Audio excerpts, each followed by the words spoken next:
Tudo bem por aí? A estrela de hoje é o coração. Esse órgão tão importante que está localizado no interior da cavidade torácica e é responsável por levar sangue com nutrientes e oxigênio para todas as células do nosso corpo. Hoje a gente vai descrever detalhadamente cada porçãozinha da anatomia desse órgão. Estão preparados? Bom, na aula de hoje nós vamos realizar as descrições anatômicas das estruturas que formam o coração. Esse órgão torácico que está localizado na cavidade central do tórax, denominado de mediastino, e que é responsável por enviar o sangue ou para os pulmões por meio da circulação pulmonar ou para todos os outros órgãos do nosso corpo por meio da circulação sistêmica, para que o oxigênio seja captado lá nos pulmões e entregue aos nossos órgãos. Além disso, o sangue, essa circulação do sangue é responsável por levar outros nutrientes, como glicose, ácidos graxos, o que os nossos tecidos necessitam para o metabolismo celular, além de recolher os catabólitos produzidos por esse metabolismo, como, por exemplo, o gás carbônico.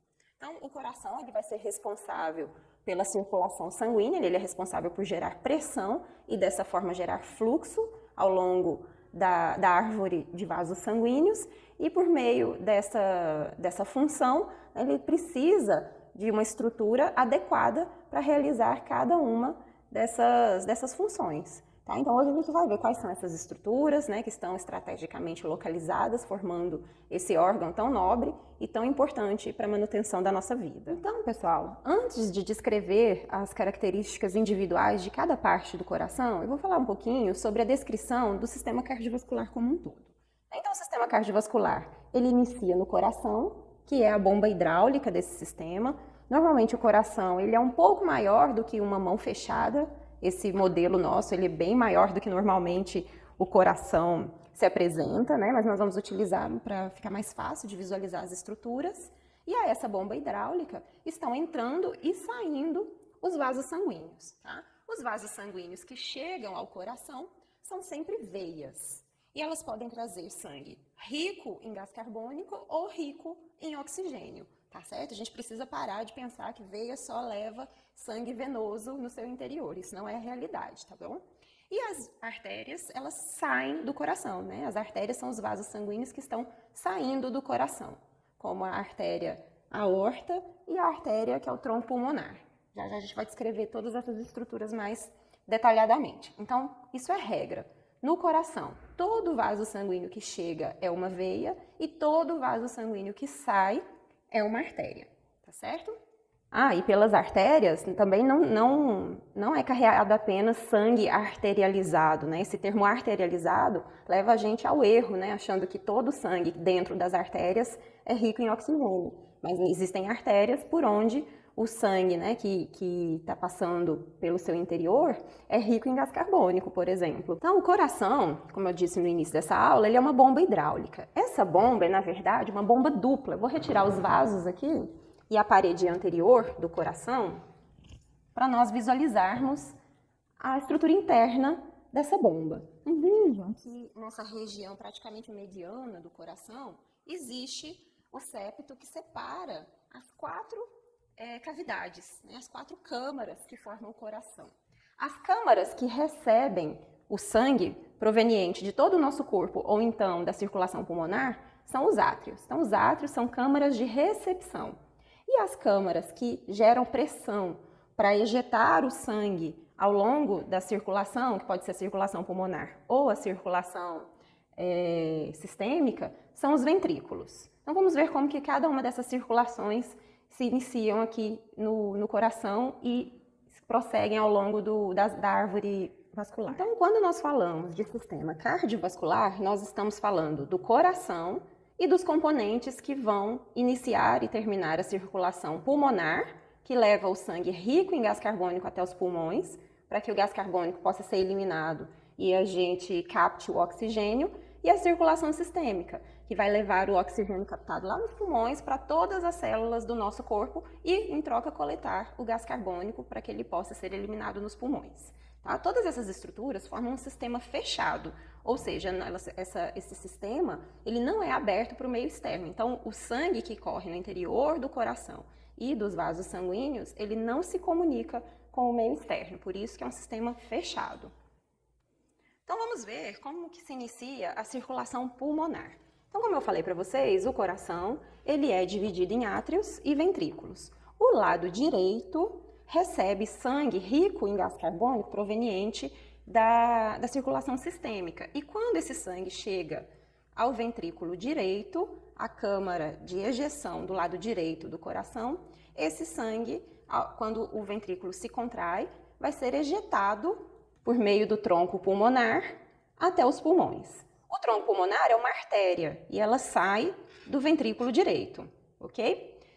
O tronco pulmonar, ele se ramifica em outras duas artérias, aqui a gente está vendo uma delas, que é a artéria pulmonar esquerda, que se dirige para o pulmão esquerdo.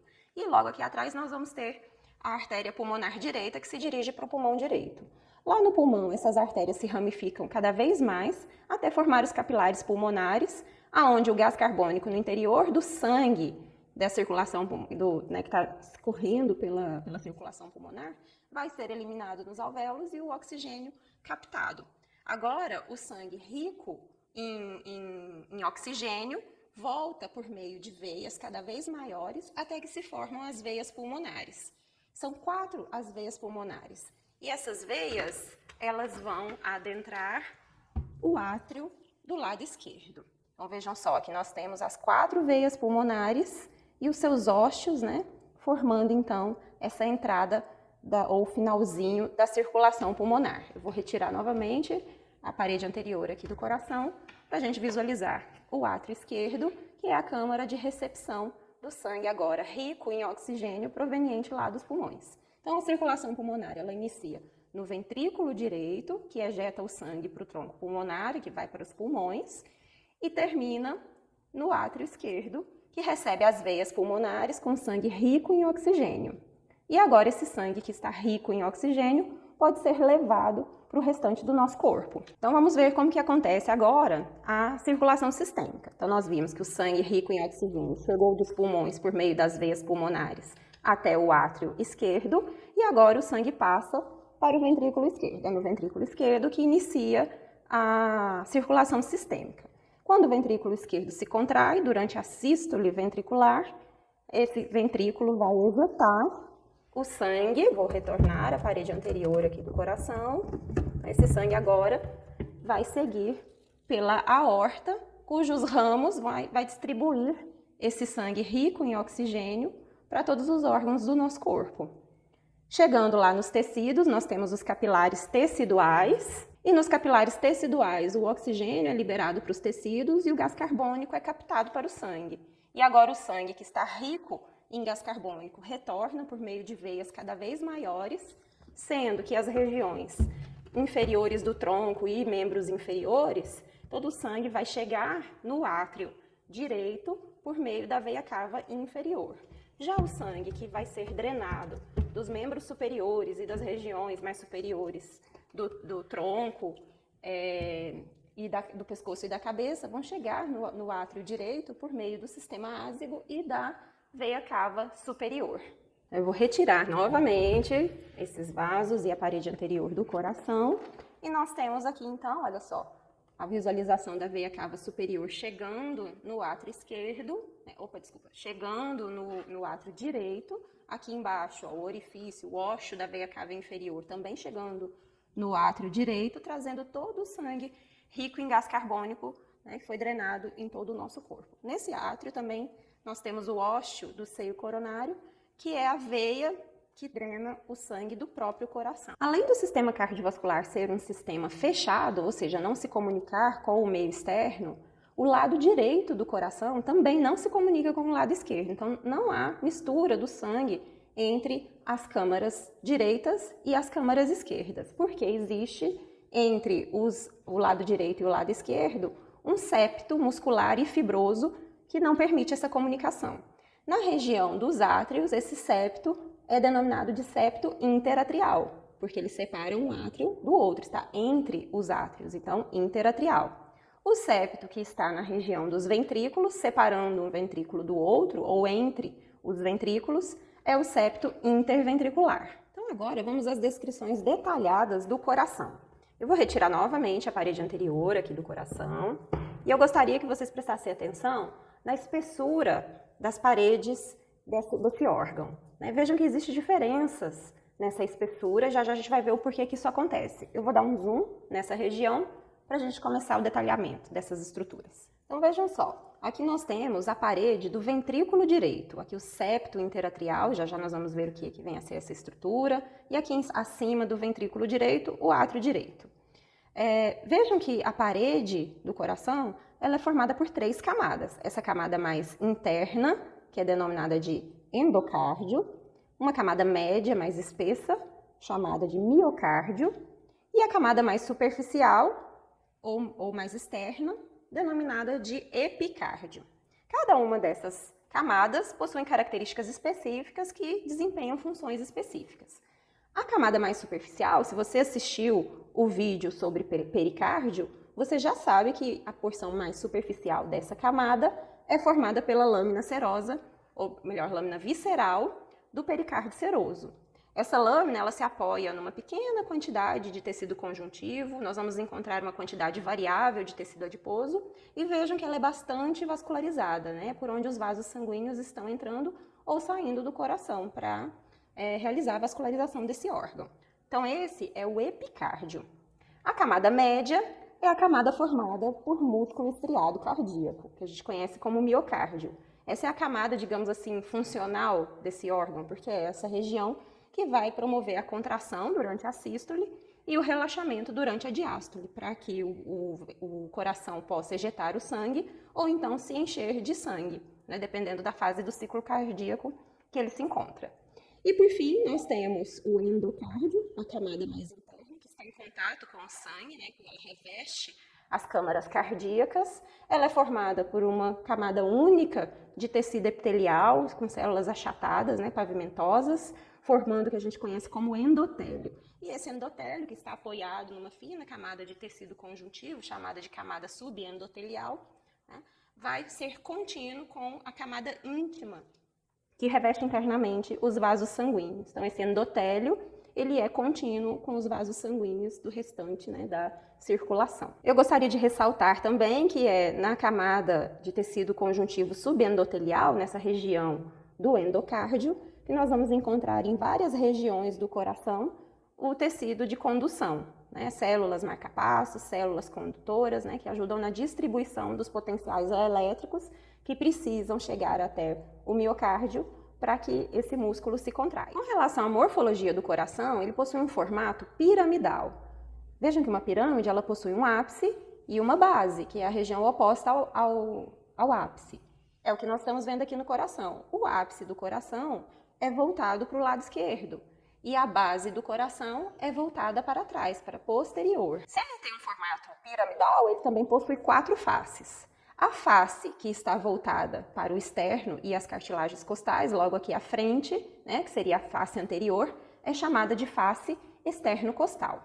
As faces que estão em contato com os pulmões são as faces pulmonares esquerda e direita. Já a face que fica apoiada, né, ou fixada no músculo diafragma, que seria a face inferior, é denominada de face diafragmática. Aqui na superfície externa do coração, mais especificamente na face externo-costal, a presença do septo interventricular, que divide os 2 ventrículos, forma um sulco na superfície cardíaca, que divide externamente também os 2 ventrículos, o direito do esquerdo. E aí vejam que a região do ápice do coração é formada inteiramente pelo ventrículo esquerdo. Já a base do coração, eu vou virar aqui nessa vista mais posterior para vocês poderem visualizar toda a base cardíaca. Ela é formada principalmente pelo átrio esquerdo e por uma porção do átrio direito. Dessa forma, né, nós podemos ver que muitos livros trazem erroneamente os termos vasos da base como os vasos que entram e saem do coração. Se a gente considera o átrio esquerdo e uma parte do átrio direito como a base do coração, então os vasos da base são apenas os vasos que estão entrando nos átrios, ou seja, as veias pulmonares e as veias cavas, que no caso aqui a gente está vendo a superior, e aqui embaixo, olha só, a veia cava inferior. Então esses seriam os vasos da base.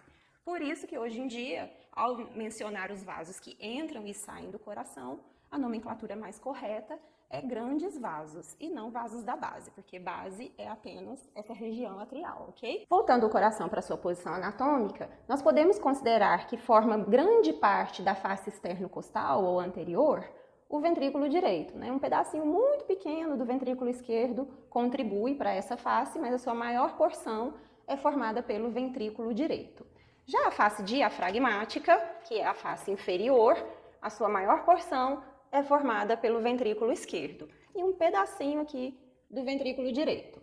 E por fim, nós temos as faces pulmonares. A face pulmonar direita é formada principalmente pelo átrio direito e um pedacinho do ventrículo direito, e a face pulmonar esquerda é formada principalmente pelo ventrículo esquerdo. Com o coração novamente na sua posição anatômica, nós podemos observar que das regiões atriais partem prolongamentos para essa região mais anterior, denominadas de aurículas, porque elas têm formatos de orelhas.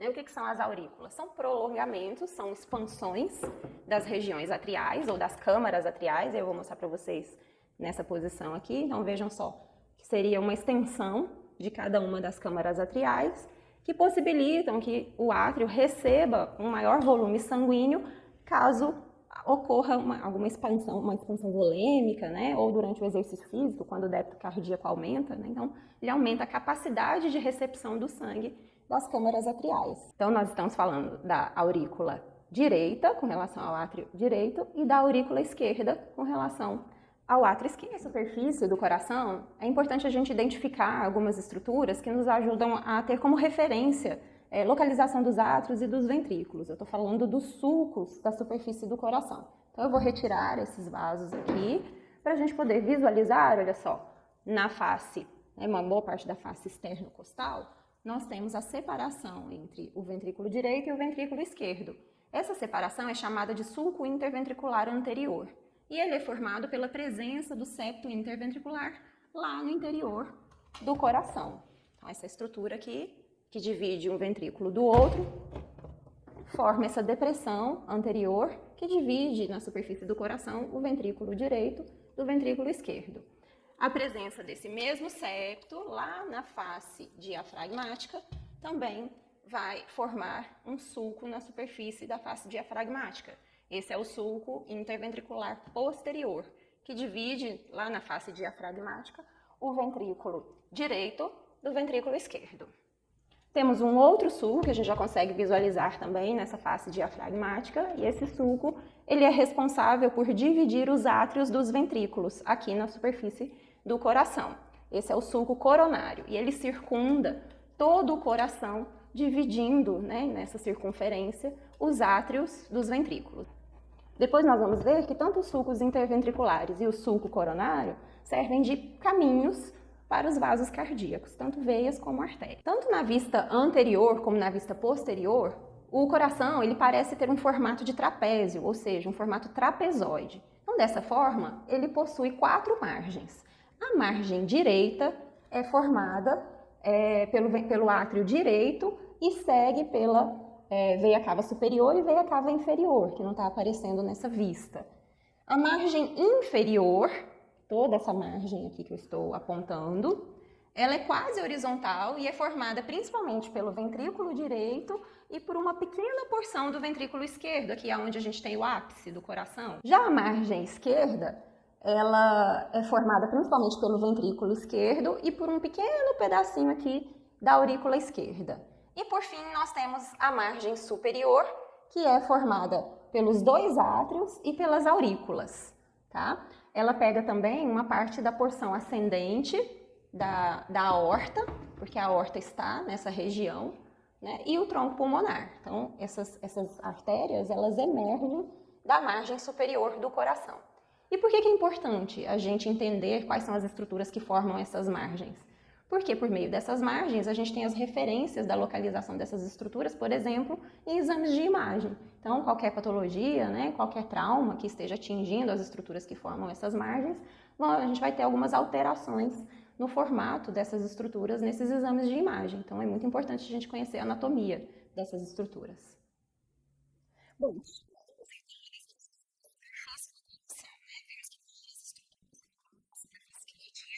e agora nós vamos passar para as Então vejam, vamos começar pelo átrio direito, a câmara de recepção de todo o sangue rico em gás carbônico que volta para o coração. Então agora nós temos uma vista mais próxima dessa região dos átrios, foi feito um corte frontal, meio oblíquo nessa região e a gente consegue visualizar desse lado direito do coração o átrio direito. Então o átrio ele é uma câmara de recepção, então ele precisa de estruturas que recebam as veias que trazem todo o sangue do nosso corpo para essa região. Esse sangue que retorna repleto de gás carbônico e que foi coletado nos tecidos do nosso corpo é denominado de retorno venoso. Então vejam só, o átrio direito ele possui essa região superior, onde existe uma abertura, onde desemboca a veia cava superior. Na sua região mais inferior, nós temos a abertura para a veia cava inferior. Esses são os ósteos das veias cavas. Como o sangue da região mais inferior do corpo retorna pela veia cava inferior e essa entrada pelo coração fica na face inferior do coração, uma vez que o sangue entra no átrio, a tendência é ele voltar, né? Ter um fluxo retrógrado. Então, para evitar esse refluxo de sangue de volta para a veia cava inferior, existe uma pequena válvula nessa região, né, do ósteo da veia cava inferior, denominado de válvula da veia cava. Nós temos também um outro orifício nessa região mais inferior do átrio direito, que é o ósteo do seio coronário. O seio coronário é a grande veia formada pela união das veias cardíacas lá na face inferior do coração, denominado de seio coronário. A gente vai gravar uma aula somente falando sobre vascularização cardíaca e aí vocês vão visualizar melhor a localização desse seio, ok? Vejam que o átrio direito ele não se comunica com o átrio esquerdo, devido à presença dessa parede muscular e fibrosa, denominada de septo interatrial, o septo entre os átrios. Mas nem sempre foi dessa forma. Durante o período intrauterino, né, durante o período fetal, quando nós estamos no interior do útero da nossa mãe, essa região do septo interatrial possui um orifício, é o forame oval. E esse forame, ele se fecha após o nascimento, para evitar que o sangue do átrio direito se misture com o sangue do átrio esquerdo, o que faria com que o nosso sangue fosse misto, né? Já que o sangue do átrio direito é rico em gás carbônico e do átrio esquerdo é rico em oxigênio. Quando nós nascemos e o forame oval se fecha por meio da cicatrização da sua válvula, forma uma depressão nessa região do septo interatrial voltada para o átrio direito, que é denominada de fossa oval. Vejam que a parede posterior do átrio, né, no caso aqui o átrio direito, ela é mais lisa, porque essa região é derivada das porções das veias e artérias embrionárias, né, que mantêm, né, que vão formar essas estruturas venosas, no caso das veias cavas. Quando ocorre a união das porções dos vasos sanguíneos embrionários com o restante do coração, essa porção posterior do átrio mantém essa textura mais lisa devido à sua origem embrionária, né, das veias embrionárias. Já a sua parede mais lateral e anterior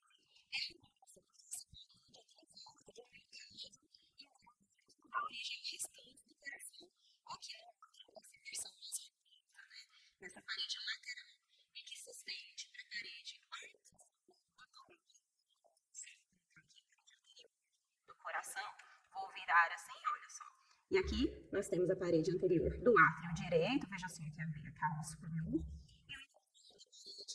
e da aurícula. Veja que também são estruturas rugosas formando essas paredes. Essas estruturas rugosas são chamadas de músculos pectíneos e eles são derivados, então, do miocárdio embrionário. Então, vejam que a união aqui, ó, durante a formação do coração, a união dessa parte mais miocárdica, que seria o coração que iria formar, né, o coração propriamente dito, e a porção que é derivada dos vasos sanguíneos embrionários, né, fica com essa diferença de textura. Além disso, nessa região aqui, onde nós temos, olha só, uma união, né, entre a direção do ósteo da veia cava superior com o ósteo da veia cava inferior, existe uma região mais dilatada, né, ou afundada nessa parede posterior do átrio direito, que é o seio das veias cavas. É o primeiro local onde adentra o sangue venoso que retorna do nosso corpo todinho, ok?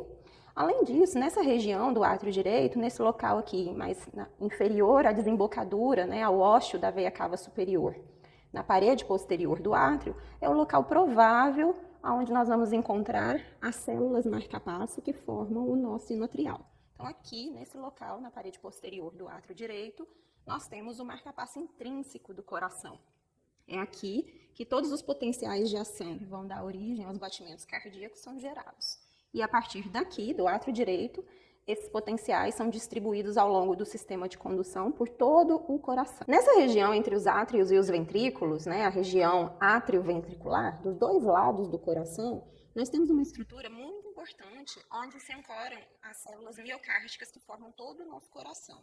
Esse é o esqueleto fibroso do coração. É fibroso porque ele é rico em tecido conjuntivo.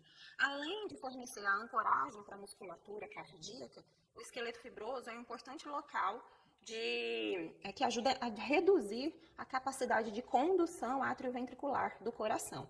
Se você quiser entender melhor sobre a função do esqueleto fibroso, assista ao vídeo do Papo de Tutor que eu vou deixar linkado aqui nos cards para vocês, tá certo? Mas saibam que anatomicamente o esqueleto fibroso ele separa essa região entre os átrios e os ventrículos. E as aberturas nesse esqueleto fibroso servem para ancoramento de outras estruturas muito importantes aqui no coração, que são as válvulas cardíacas. Nessa região aqui, entre o átrio direito e o ventrículo direito, o esqueleto fibroso forma uma abertura chamada de ósteo atrioventricular direito. Aqui a gente tem a parte posterior desse ósteo, e é no ósteo que vão se ancorar os folhetos que formam as válvulas atrioventriculares, ok?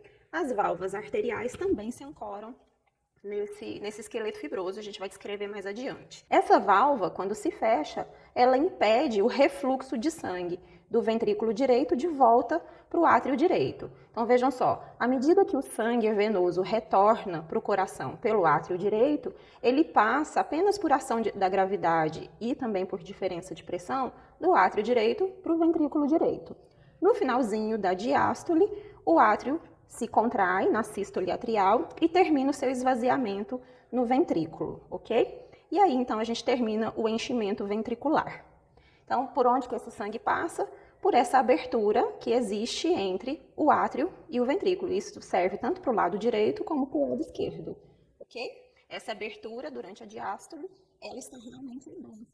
E durante a sístole, ela se fecha por meio do fechamento das válvulas atrioventriculares, impedindo o refluxo de sangue do ventrículo para o átrio. Então, vamos agora à descrição do ventrículo direito, a câmara de ejeção do lado direito do coração.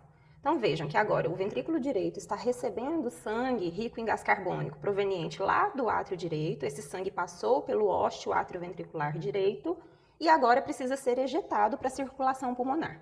Então vamos ver quais são as estruturas responsáveis por essa ejeção e que estão localizadas aqui no ventrículo direito. Então, primeiramente, vou chamar a atenção de vocês para a atrioventricular direita.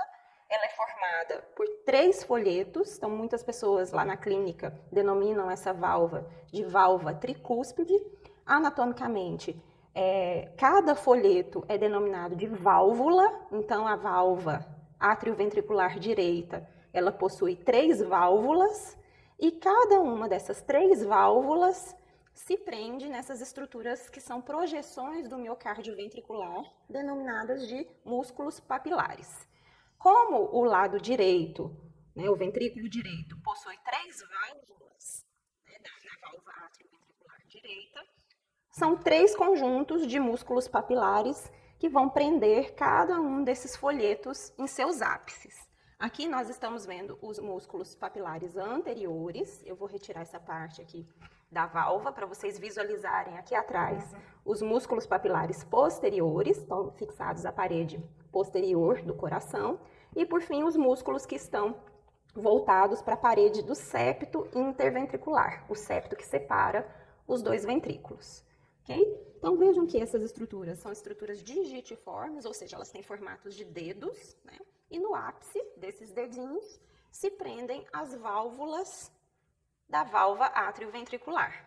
As estruturas que fazem com que essa fixação seja possível são essas estruturas de tecido conjuntivo, uma vez que a própria válvula é formada por tecido conjuntivo, Nós temos linhas, cordões que se desprendem das porções, né, que são os ápices dessas válvulas e vão em direção ao ápice do músculo papilar. Essas estruturas são denominadas de cordas tendíneas. Então, toda vez que o músculo ventricular se contrai, essa contração se estende para os músculos capilares, esses músculos tensionam as cordas tendíneas para baixo, e uma vez que a contração é de baixo, né, do ápice do coração para a base, o sangue ele tende a ser jogado do ápice em direção à base, ou seja, do fluxo né, do ápice em direção à válvula ventricular. Isso faz com que o folheto da válvula se feche, né? Os folhetos, as válvulas se fechem lá no ósseo átrio ventricular, impedindo que o sangue saia daqui do ventrículo e retorne para o átrio, ok? Então, isso acontece durante a sístole ventricular. E as estruturas responsáveis, então, por evitar esse refluxo são as válvulas da válvula átrio-ventricular, as cordas tendíneas e os músculos papilares, ok? Eu vou retirar novamente o folheto da válvula átrio-ventricular e vejo que a superfície interna do ventrículo também é bastante irregular. A gente não encontra apenas os músculos papilares, né? Essas elevações de formas bastante irregulares são as trabéculas cárneas. São projeções irregulares do próprio miocárdio ventricular que aumentam a superfície de contato aqui do sangue com a parede do ventrículo. No ventrículo direito, nós temos uma trabécula extra que passa da região do septo interventricular em direção à parede lateral do ventrículo direito. Essa é a trabécula septo marginal, já que essa é a margem inferior do ventrículo, ok? Na verdade, do coração.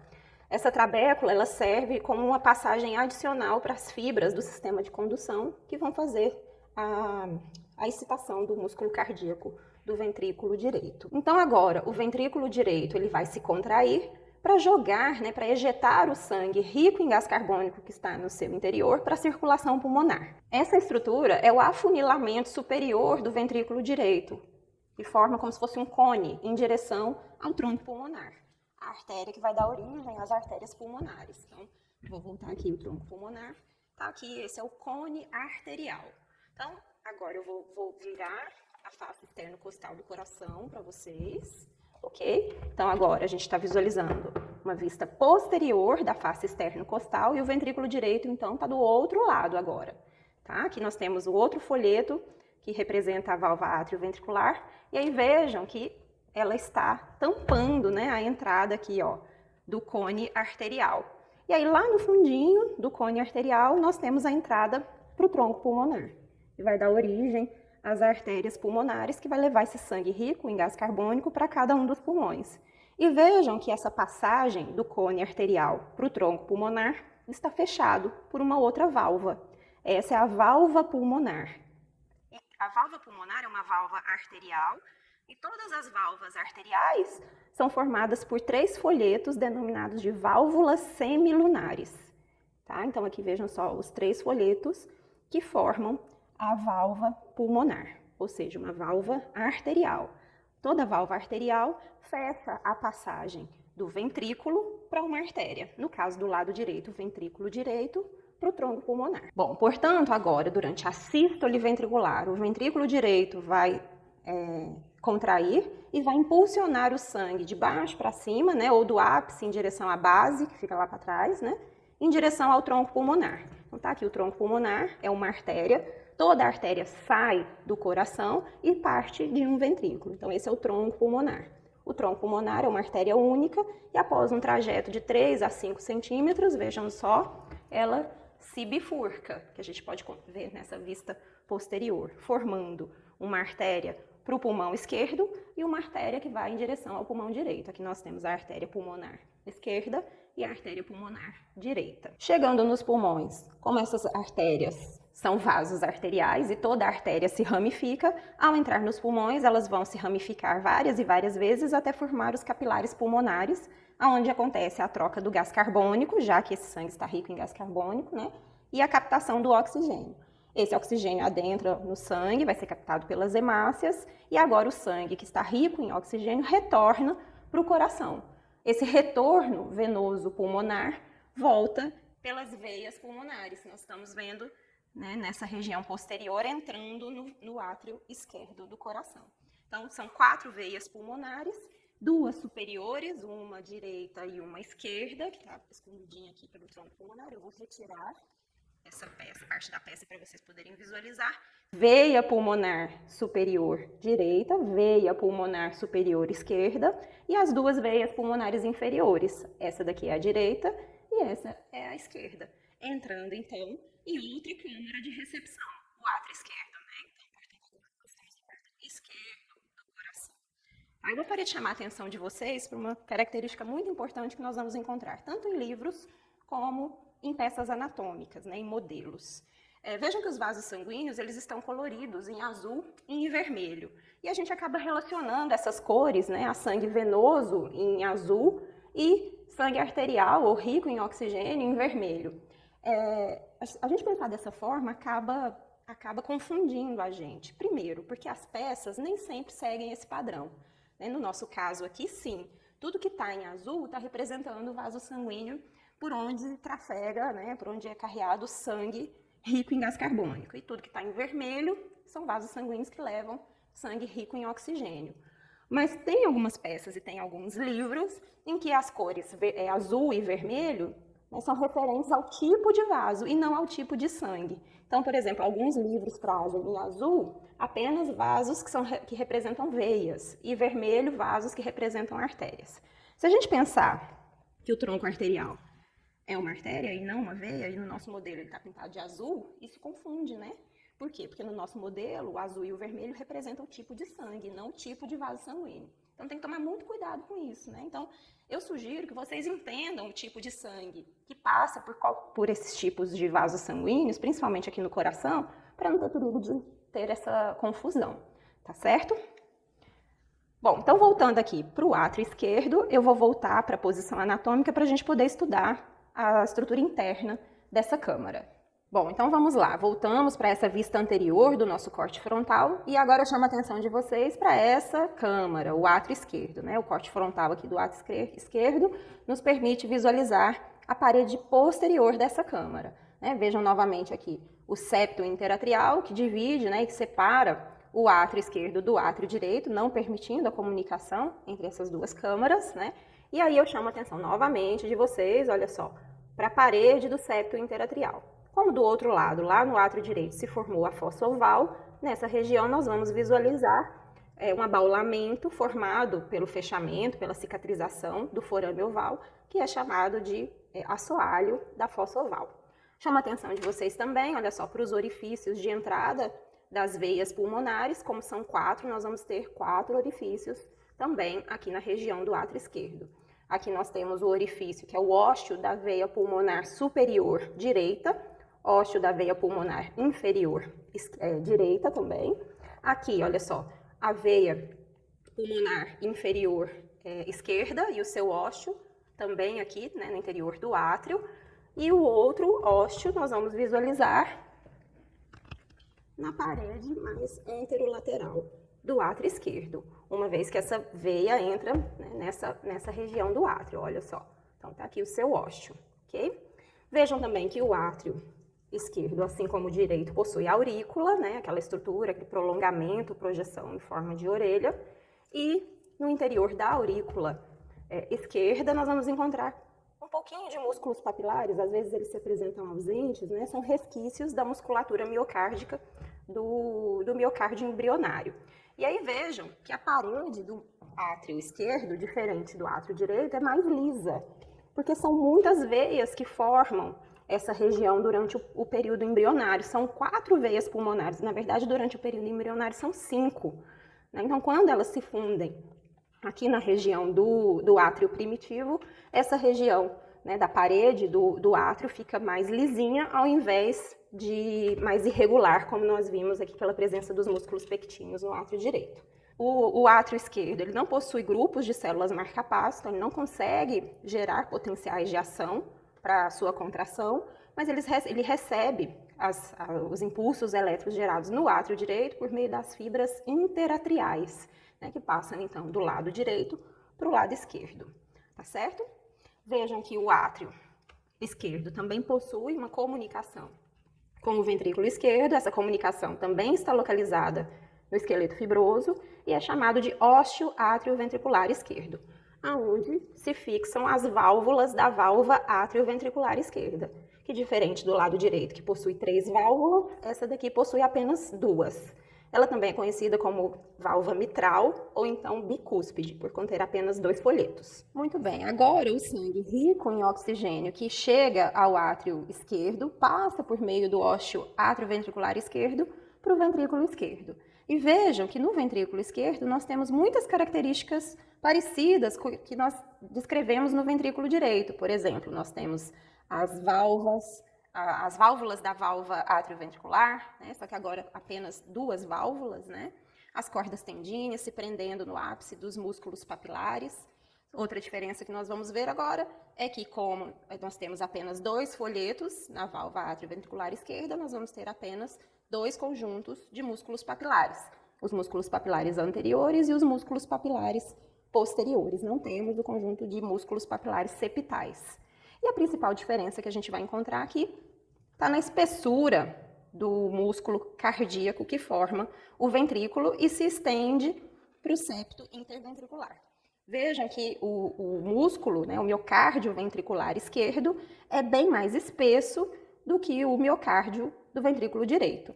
Né? Então, a gente diz que o ventrículo esquerdo, inclusive o septo interventricular, é hipertrofiado em relação ao ventrículo direito. Mas vejam que essa é uma hipertrofia fisiológica, ela se desenvolve porque o lado esquerdo do coração precisa gerar mais força para ejetar o sangue rico em oxigênio para todo o nosso corpo, enquanto o ventrículo direito precisa gerar força para ejetar sangue lá para os pulmões. O pulmão está aqui do ladinho do coração, né? Então não é necessário gerar tanta força, tanta pressão como o lado esquerdo, que precisa enviar sangue para o corpo todo. Tá certo? Deu para entender essa parte?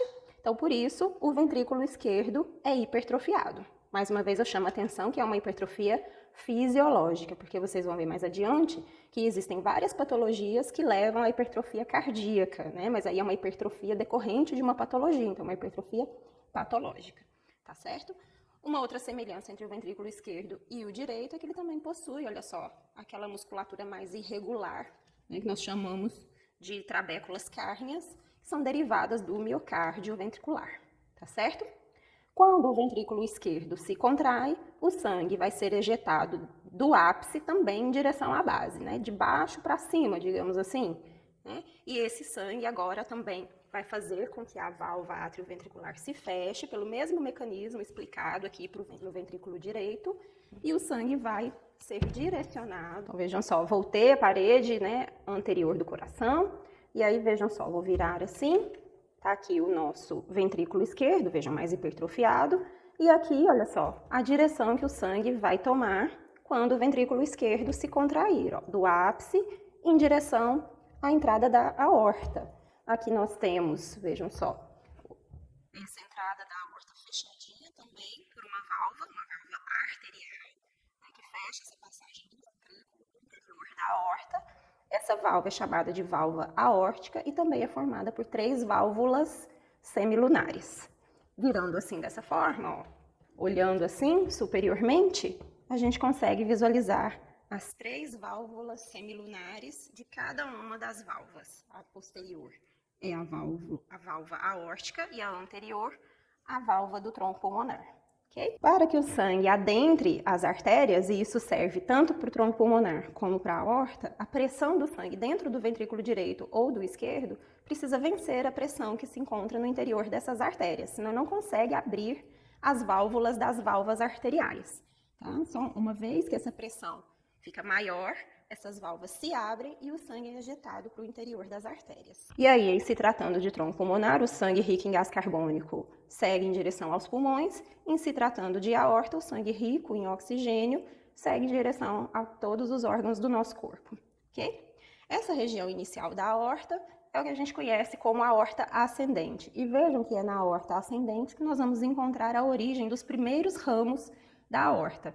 Nós vamos gravar uma uma aula especial para falar sobre vascularização cardíaca, e esses ramos são as artérias coronárias. A coronária que vai para o lado direito é a coronária direita, e a que vai para o lado esquerdo é a coronária esquerda. Essas são as artérias que irrigam o coração, né? Elas vão dar origem a todos os ramos e vão levar oxigênio para o coração. E vejam que as estruturas que compõem a vascularização cardíaca seguem por aqueles sulcos na superfície do coração que foram descritos no início dessa aula. O sulco coronário e os sulcos interventriculares. Aqui nós estamos vendo o anterior, mas lá na face inferior nós temos o posterior. Tá? Daí, para mais detalhes dessa vascularização e para entender quais são as artérias, os ramos arteriais e as veias cardíacas, assista o nosso vídeo que fala sobre vascularização cardíaca. Tá certo? Pessoal, agora, para a gente entender melhor a anatomia do esqueleto fibroso e a sua importância, vamos utilizar essa peça onde foi feito um corte ao longo do sulco coronário, que é aquela região que separa os átrios dos ventrículos na face externa do coração. Quando a gente realiza esse corte, a gente separa os átrios dos ventrículos e a gente consegue observar numa vista superior essa estrutura do coração.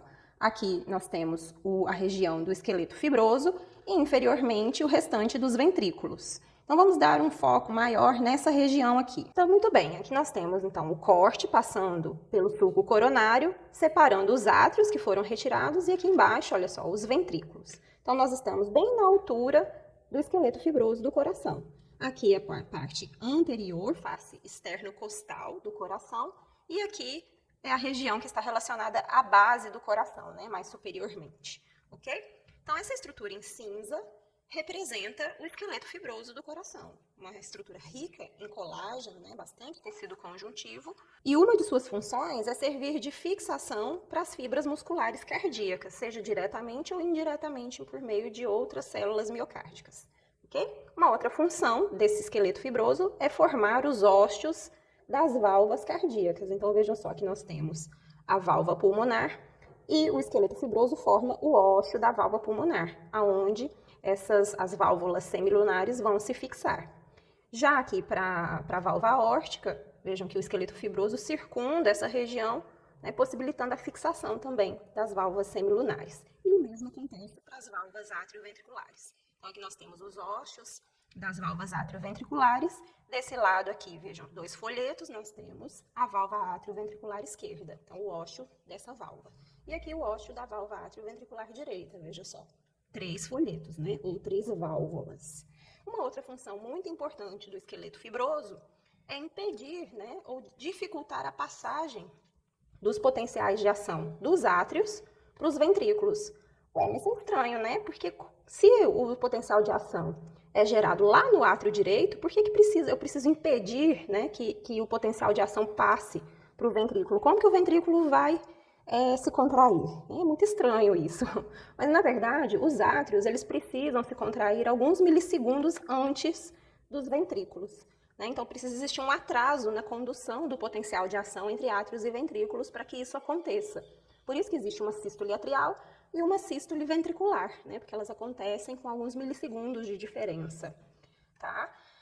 E quem permite esse atraso na condução é a presença do colágeno entre os átrios e os ventrículos.